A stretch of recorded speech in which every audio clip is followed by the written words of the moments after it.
Day 2 ला रत्नागिरीमध्ये कुठं फिरायचं, काय खायचं त्यासाठी व्हिडिओ शेवटपर्यंत नक्की बघा। मॉर्निंगला मस्त दडपे पोह्याचा ब्रेकफास्ट करून सर्वात आधी गणपतीपुळे मंदिरात दर्शन घेतले। गणपतीपुळ्याचं दर्शन या मंदिरातील बाप्पाची मूर्ती स्वयंभू आहे। त्यानंतर प्राचीन कोकण बघायला आले। हे फिरून झाल्यावर खूप भूक लागली म्हणून रत्नागिरीमधील मेंढऱ्यांच्या स्वाद हॉटेलला आले।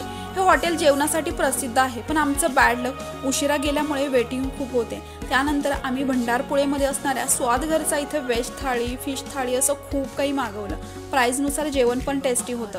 जेवण करून सर्वात आधी लोकमान्य टिळकांचे बर्थ प्लेसला आले। त्यानंतर थिबा पॅलेस, भाटे बीच आणि सगळ्यात शेवटी टेबल पॉइंटला सनसेट बघितला। काही सुंदर लोकेशन होतं, मजा आली। मस्त फोटोशूट केले। तसेच रत्नागिरीमध्ये फिरायला खूप काही आहे।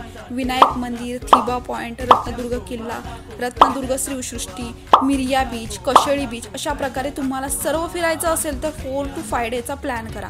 रत्नागिरी ट्रिपसाठी खर्च किती आला हे बघण्यासाठी मला आत्ताच फॉलो करा आणि अशाच व्हिडिओ बघण्यासाठी डू फॉलो मी।